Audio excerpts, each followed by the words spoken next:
একদিন রাসূলুল্লাহ সাল্লাল্লাহু আলাইহি ওয়াসাল্লাম বসে আছে, হঠাৎ নবী বলল, ও আমার সাহাবীরা, মিন হাযাল বাব, এই দরজা দিয়ে আমার একজন গরীব সাহাবী, আনসারী সাহাবী প্রবেশ করবে, সে জান্নাতি। সুবহানাল্লাহ। নবী বললেন, এই দিকে একজন সাহাবী আসবে, সে জান্নাতের মালিক হয়ে গেছে অলরেডি। তো সবাই তাকিয়ে আছে, দেখি কে সে জান্নাতি। সবাই তাকিয়ে আছে, কেউ ভাবছে মানে আবু বকর হবে, ওমর হবে, ওসমান হবে, আলী হবে। কিন্তু দেখা গেল আবু বকরও নয়, ওমরও নয়, ওসমানও নয়, আলীও নয়, মদিনার একজন গরিব আনসারী, শরীরে ময়লা লেগে আছে, মাথার চুলের মতো ময়লা লেগে আছে। সবাই অবাক হয়ে গেল, সে জান্নাতি। হঠাৎ আরেকদিন আরেকটা অনুষ্ঠান বলল, ও আমার সাহাবীরা, শোনো শোনো শোনো, কিছুক্ষণের মধ্যে মিন হাযাল বাব, এই দরজা দিয়ে আমার একজন গরীব সাহাবী প্রবেশ করবে, আল্লাহ তাকে জান্নাতের মালিক বানায় দিয়েছে। এবার সাহাবীরা তাকিয়ে আছে, মনে হয় আবু বকর হবে, আলী হবে, ওসমান হবে, অথবা আবু উবাদা ইবনুল জাররাহ হবে, আব্দুর রহমান ইবনে আউফ হবে। কিন্তু না, দেখে গেল প্রথম দিন যেই সাহাবী প্রবেশ করেছে, দ্বিতীয় দিন ওই সাহাবী আবার ওই গেট দিয়ে প্রবেশ করেছে। সাহাবীর অবাক হয়ে গেল। হঠাৎ আর একটা দিন আরেকটা মজলিসে রাসূলুল্লাহ বলে, আমার সাহাবীরা, একটু পরেই আমার একজন গরীব সাহাবী মজলিসে প্রবেশ করবে, মিন হাযাল বাব, এই দরজা দিয়ে প্রবেশ করবে, তবে হ্যাঁ, সে জান্নাতি হয়ে গেছে, সে জান্নাতের মালিকানা হয়ে গেছে। সবাই তাকিয়ে আছে, দেখি কে সে, কোন ব্যক্তি, কোন সাহাবী। কিন্তু দেখে গেল আবারও তারা মনে করলো হয়তো রাসূলুল্লাহর কোনো ওই জান্নাতি সাহাবীরা হবে। কিন্তু না না, প্রথম দুই দিন যেই সাহাবী এসেছিল, ওই গরীব, ওই আনসারী সাহাবী, তৃতীয় দিন আবার তিনি আবার ওই গেট দিয়ে তিনি প্রবেশ করে ফেলেছে। রাসূলুল্লাহর একজন সাহাবী ছিলেন আব্দুল্লাহ ইবনে আমর ইবনে আস, প্রচন্ড চালাক একজন সাহাবী। সে মনে মনে ভাবলো, রাসূলুল্লাহ 3 দিন কেন তারে জান্নাতি বলেছে, 3 দিন কেন তারে জান্নাতের সার্টিফিকেট দিল, কারণটা কি? এবার মনের মধ্যে তার একটা প্রশ্ন জাগলো, আরে কোন আমলের কারণে আল্লাহর রাসূল তাকে 3 দিন তাকে জান্নাতি বলেছে? এটা গবেষণা করে বের করা লাগবে, ওই আমলটাও আমারও করা লাগবে। সুবহানাল্লাহ বলেন না। এবার কি করলো, আমর ইবনে আস, আব্দুল্লাহ ইবনে আমর ইবনে আস চলে গেল ওই গরীব সাহাবীর কাছে। ও রাসূলুল্লাহ সাহাবী, আমার মা বাবার সাথে মনোমালিন্য হয়েছে, তোমার বাড়িতে মেহমান হিসাবে যেতে চাই, তোমার বাড়িতে আমি 2 দিনের জন্য মেহমান হব। আসল উদ্দেশ্য হলো কি, সে কি এত বড় আমল করে, যে আমলের কারণে আল্লাহর রাসূল তাকে 3 দিন তাকে জান্নাতি বলেছে? কি এত বড় আমল করে? উদ্দেশ্য মায়ের সাথে কিছু হয় নাই, কিন্তু তার বাড়িতে গিয়ে দেখবে সে রাতের বেলা কি আমল করে। এবার ওই গরীব সাহাবী বলে, ও আব্বুর প্লাস, কোনো সমস্যা নাই, চলো চলো, আমার বাড়িতে তুমি মেহমান হয়ে যাবে, কোনো সমস্যা নাই। কারণ কারো বাড়িতে যখন কোনো মেহমান যায়, ওই বাড়িতে রহমত নাজিল করে দেয় কে? মনে রাখবেন, কারো বাড়িতে যদি মেহমান আসে, মেহমান আসলে মন খারাপ করবেন না। মেহমান যদি আসে, মেহমান তার রিজিকটা সে তার পকেটে করে সাথে করে নিয়ে আসে। কিন্তু অনেক মানুষ, অনেক মুসলমান আছে, মেহমান দেখলে তেলে বেগুনে জ্বলে যায়, সহ্য করতে পারে না। মেহমান দেখলে মানে বিভিন্ন ইশারায় সিগন্যাল দেয়, তুমি তাড়াতাড়ি যাও। আসেন এরকম?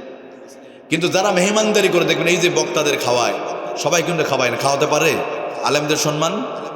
কিছু দেখেন সমাজে কিছু কিছু বাড়ি পারে, তারাই আবার না খাওয়াতে পারলে তারা কান্না করে। এই তো নোয়াখালীতেই, আপনার সোনাপুর এলাকা, বিভিন্ন এলাকায় আমি দেখেছি যে, হুজুর এবছর আমি তো ভাগে পেলাম না, আজকে অমুক আলেমকে একটু খাওয়াতে যদি পারতাম, কান্না করে। আবার অনেকেই নিতে চায় না, কারণ এই লোকগুলো বুঝে গেছে মেহমানদারি করা ফজিলতটা কি। সুবহানাল্লাহ বলেন।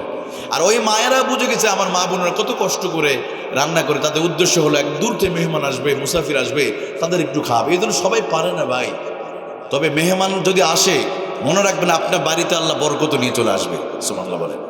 তা আমি বলছিলাম, ওই সাহাবী চলে গেল, উদ্দেশ্য কি? 3টা আমল। কি আমল করে এটা দেখবেন, 3 দিন রাসূল তাকে জান্নাতি বলেছে। বাস, এবার বাড়িতে চলে গেছে।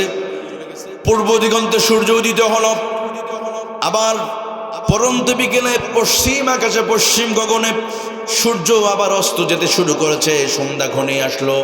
এবার ওই সাহাবী আব্দুল্লাহ ইবনে আমর ইবনে আস তিনি তাকিয়ে থেকে দেখছে, দেখি কোন আমল করে।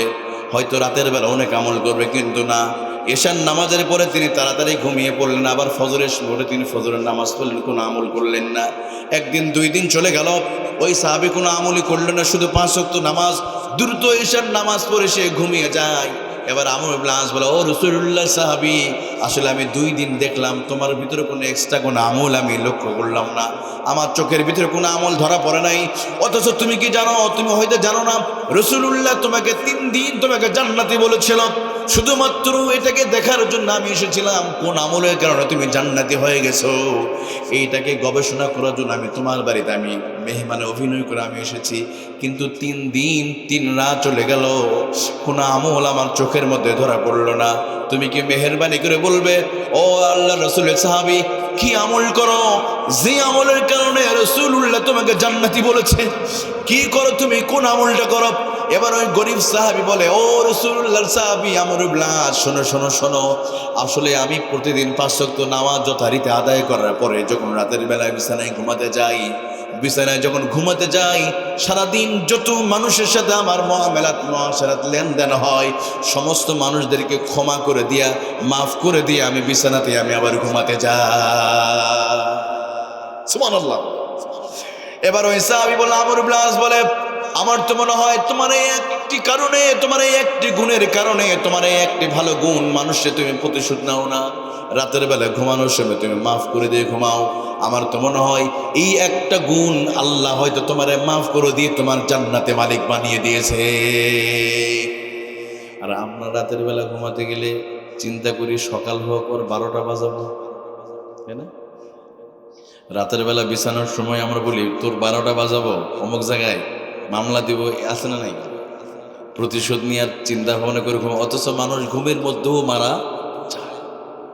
যে যত প্রতিশোধ পরায়ণ সে তত স্ট্রোক করার সম্ভাবনা আছে। যাকে আমি বলছিলাম পরিবার, এই জন্য সমাজে চলতে গিয়ে কারোর সাথে মারামারি করা, শত্রুতামি করা যাবে, অন্তরে লালন করা যাবে না। আত্মীয় স্বজনের সাথে যদি কোনো মনোমালিন্য হয় মাফ করে দিবেন, এগুলো নিয়ে অন্তরে লালন করা যাবে না। যার সাথে শত্রুতামি দুজনেই কিন্তু কবরে চলে যাবে। রাজধানীতে বুদ্ধিজীবী কবরস্থানে পাশ দিয়ে মাঝে মাঝে আমাদের যেতে হয়। আহারে, ওই কবরস্থানে সমস্ত নেতারা ঘুমিয়ে আছে, যারা একসময় অহংকার দিত, যাদের অহংকারে অনেকে কেঁপে উঠতো, তারা কিন্তু সবাই একসাথে ঘুমিয়ে আছে। কোনো সমস্যা আছে ওখানে? এজন্য মাঝে মাঝে যদি খারাপ লাগে, মনের মধ্যে অশান্তি যদি লাগে, তাহলে কবরে যাবেন, কবরস্থানে গিয়ে দেখবেন ওই কবরের ভিতরে কোনো মারামারি নাই, কত মানুষ কবরের মধ্যে ঘুমিয়ে আছে। ঠিক আছে না? এই জন্য আমরা সমাজে চলতে গিয়ে সবাইকে মাফ করবো তো ইনশাল্লাহ। যাই আমি বলছিলাম, প্রিয় ভাইয়েরা, আল্লাহর কোরআন যদি প্রতিষ্ঠিত হয়ে যায়, সবার জন্য নিরাপত্তা আছে না নাই? শুধু মানুষ নয়, কুত্তা বিড়াল থেকে যত প্রাণী আছে, প্রাণীদের ভিতরে শান্তি প্রতিষ্ঠিত হয়ে যাবে। কারণ হযরত ওমর বলেছিল, আমার রাজত্বের ভিতরে কুকুরও যদি মারা যায় আল্লাহর কাছে হিসাব দেওয়া লাগবে। তাহলে মানুষের নিরাপত্তাও থাকবে। তবে হ্যাঁ, আমাদের দিন দিন নিরাপত্তা কেন থাকছে না? কারণ কোরআন থেকে যত দূরে সরে যাচ্ছি, তত আমরা আমাদের নিরাপত্তাতে দূরে সরে যাচ্ছি। একটা উদাহরণ দেই, আজ থেকে 30 বছর আগে এই নোয়াখালী এলাকায় 40 বছর আগে বিদ্যুৎ ছিল না, এরকম বিদ্যুৎ ছিল না, তখন ঘরের দরজা জানালা ছিল না। সকালবেলা সবাই মক্তবে কোরআন শেখার জন্য যেত। আরে তখন দরজা জানালা খোলা থাকতো, ঘর বাড়িতে কোনো ডাকাতি হতো না, কোনো চুরি হতো। 40 বছর আগে বিদ্যুৎ ছিল না, ঘরে যত দামি সম্পদ আছে ঘরের ভিতরে থাকতো। রাতের বেলা গরমের সময় আমার মায়েরা দরজা জানালা খুলে ঘুমিয়ে পড়তো। কোনো দরজা ছিল না, গেট ছিল না, দারোয়ান ছিল না, সিসি ক্যামেরা ছিল না। 40 বছর আগে মানুষ ঘরের ভিতরে খুন হয় নাই, সম্পদ চুরি হয় না, ডাকাতি হয় নাই। অথচ 40 বছর পরে আজকে আমরা ঘর বানানোর আগে আমরা পাঁচিল তৈরি করি। আগে পাঁচিল ছিল না, এখন পাঁচিল তৈরি করি, বিশাল গেট বানাই, এরপর সিসি ক্যামেরা, দারোয়ান, এত কিছুর পরও মানুষ ঘরের ভিতরে লাশ হয়ে পড়ে থাকে। কথা কোন ঠিক কিনা? তাহলে 40 বছর আগে দরজা জানালা খোলা ছিল, উঠানের উপরে ওই সম্পদগুলো, ধানের বস্তা পিল পিল করে রাখা ছিল, কেউ একটা বস্তা চুরি করতে যায় নাই। আর এখন মানুষ বস্তা তো দূরের কথা, মানুষ নিজেই তার ঘরের ভিতর নিরাপদ নয়। কারণ হলো কোরআনতে দূরে সরে এসেছি। আজ থেকে 10 বছর আগে সকালবেলা মক্তব চালু ছিল, এখন কি মক্তব আছে? আপনাদের এই এলাকায় মক্তব আছে? আসুন এদিকে আসুন, নোয়াখালীতে আছে। আলহামদুলিল্লাহ বলেন না? যেদিন থেকে বাংলাদেশে মক্তব উঠে গেছে, ব্রাক আর আনন্দ স্কুল শুরু হয়ে গেছে সকালবেলা, সেদিন থেকে ইফটিজিং সংখ্যাও বাড়ছে, তাই না? সকালবেলা আমাদের দেশে যারা জেনারেলে পড়াশোনা করতো, স্কুল কলেজ বিশ্ববিদ্যালয়, সমস্যা নাই, কিন্তু তাদের জীবন শুরু হতো এই মক্তব থেকে। সকালবেলা ওই কোরআনটা জুজদানে করে নিয়ে এক গ্রাম থেকে আর এক গ্রামে লাইন ধরে ধরে ছুটে চলে যেত কোরআন শেখার জন্য। এই দৃশ্যগুলো কিন্তু এখন আর দেখা যায় না। আমার মায়েরা, আমার যুবক বাবাজিরা সকালবেলা ফজরে পরে কোরআনে আওয়াজ আমাদের কর্ণ কহুরে আসতো। এখন কিন্তু সকালবেলা কোরআনে আওয়াজ এখন আসে না, এখন সারে কেমন আওয়াজ আসে। রাতের বেলা টিভি দেখেছে, ওই টিভি হয়তো কাজা হয়ে গেছে। সকালবেলা ফজরের নামাজে পরে অনেকে নাটক দেখে, সিনেমা দেখে, অথবা নাক ডেকে ডেকে ঘুমায়। কিন্তু 10 বছর আগে জানালা খুলে সবাই কোরআন পড়তো, এই দৃশ্যটা এখন আছে নাই। যার কারণে ওই যে যতদিন আমরা কোরআন থেকে দূরে সরে চলে যাব, ততদিন আমরা কি হবে, শান্তি থেকে দূরে সরে। এই জন্য আল্লাহ আমাদের বলছেন, ফামান তাবিআ হুদায়া ফালা খাউফুন আলাইহিম ওয়ালা হুম ইয়াহজানুন।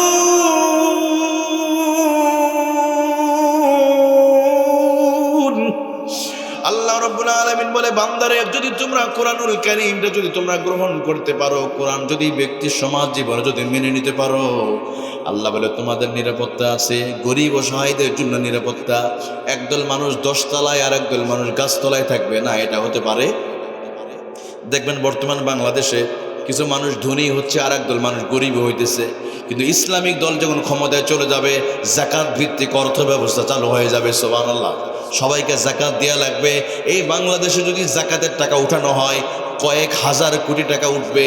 এই টাকা বন্টন করতে কয়েকটা বছর লেগে যাবে। একটা মানুষ গরিব থাকবে না।